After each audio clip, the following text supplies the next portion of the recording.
بسم اللہ الرحمن الرحیم. ڈیئر اسٹوڈنٹس، امید کرتا ہوں آپ سب خیریت سے ہوں گے. پریویس لیکچر میں ہم نے ڈسکس کیا کہ ایک وکیل کا دوسرے وکلا کے ساتھ رویہ کیسا ہونا چاہیے، جن کے رول ٹوٹل 11 تھے اور ڈیل کر رہے تھے 134 سے 144 تک. آج ہم پڑھنے والے ہیں کہ conduct with regard to clients, یعنی ایک وکیل کا ایک کلائنٹ کے ساتھ رویہ کیسا ہونا چاہیے، اور اس کے ٹوٹل 14 رولز ہیں اور ڈیل کر رہے ہیں 145 سے لے کے 158 تک. تو آج ہم اس کو ڈسکس تفصیل کے ساتھ کرنے والے ہیں. تو اب آئیے رولز 145 میں یہ کہتا ہے کہ an advocate shall not acquire in interest adverse to a client in the property or interest involved in the case. Rule 145 میں سمپل یہی کہتا ہے کہ ایک وکیل کو خاص حاصل نہیں کرنا چاہیے، یعنی ایک وکیل کو حاصل نہیں کرنا چاہیے کوئی مفاد جو اس کے خلاف ہو، یعنی کلائنٹ کے خلاف ہو.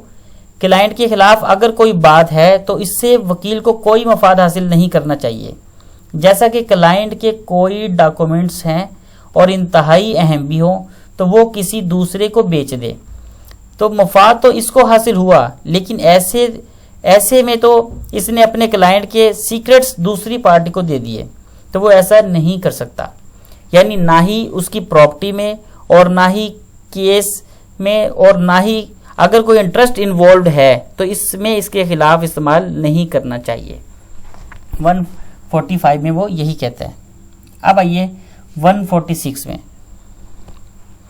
146 میں کہتا ہے an advocate shall not accept employment adverse to a client اور a former client relating to a matter in reference to which he has obtained confidential information by reason of or in the course of his employment by such client or former client, provided that an advocate who has not been formally engaged by a person and accepted a retainer nor received any fees for such engagement is not precluded from accepting employment adverse to the interest of such persons. اب role 146 میں وہ یہ کیا کہتا ہے، اس میں وہ یہی کہنا چاہتا ہے کہ اسے کوئی ایسے امپلائمنٹ بھی نہیں لینی چاہیے، یعنی اسے کوئی ایسی ملازمت بھی نہیں لینی چاہیے جو ایک کلائنٹ کی مخالفت میں ہو، یعنی اس کے کلائنٹ کو جو نقصان ہو رہا ہو. یعنی اس کا ایک کلائنٹ ہے اور اس نے اسسٹنس قبول کرنی ہے اس کے مخالف وکیل کی. اب اس سے نقصان جو ہوگا وہ سراسر کس کو ہوگا؟ اس کے کلائنٹ کو ہوگا. تو ایسے میں وہ اس کا مخالف وکیل جو ہے اس کا اسسٹنٹ کیسے ہو سکتا ہے؟ وہ ایسی کوئی ملازمت قبول نہیں کرے گا. یہ بے شک وہ پہلے کبھی اس کا کلائنٹ رہا ہو تو اس کے خلاف بھی وہ ایسا نہیں کرے گا. یعنی جو بھی اس کا کلائنٹ ہے اس کے خلاف وہ نہیں جا سکتا. یعنی بطور وکیل اس کے پاس بہت ساری معلومات آتی ہیں تو وہ ان میں سے کسی کو بھی اپنے مفاد کے لیے اس کلائنٹ کے خلاف استعمال نہیں کر سکتا. اگر کسی ایسے بندے سے جس نے نہ کوئی فیس لی ہے اور نہ وہ کوئی اس کا وکیل رہا ہے اور نہ کچھ رہا ہے تو وہ اس کے مفاد کے خلاف وکیل ہو سکتا ہے، اسسٹنٹ بھی لے سکتا ہے، امپلائمنٹ بھی لے سکتا ہے، ادروائز نہیں لے سکتا. اب رول 147 میں دیکھیے کیا کہتا ہے. An advocate shall not accept professional employment without first disclosing his relation, if any, with the adverse party and his interest, if any, in the subject matter of such employment. Pakistan Legal Practitioner and اچھا وہ اب کیا کہتا ہے؟ اب وہ اس میں یہی کہتا ہے 147 میں اگر اس کے مخالف پارٹی کے ساتھ کوئی تعلق ہے تو اس کو وہ اپنے کلائنٹ کو پہلے بتائے گا، تب وہ اپنا کانٹریکٹ سائن کر سکتا ہے. اگر اس کا کوئی مفاد اس کی امپلائمنٹ میں ہے تو اس کو وہ پہلے سے بیان کرے گا. اگر کسی بھی قسم کا کوئی تعلق مخالف پارٹی سے ہوا ہے، اگر کسی بھی طرح کا کوئی تعلق مخالف پارٹی سے ہوا ہو تو پھر وہ کیا کرے گا؟ بس اس میں صرف یہی بات بتائی گئی تھی. یعنی 147 میں وہ یہی کہتا ہے کہ اگر اس کا کوئی بھی تعلق مخالف پارٹی سے ہوگا تو وہ سب سے پہلے اسے بتا دے گا.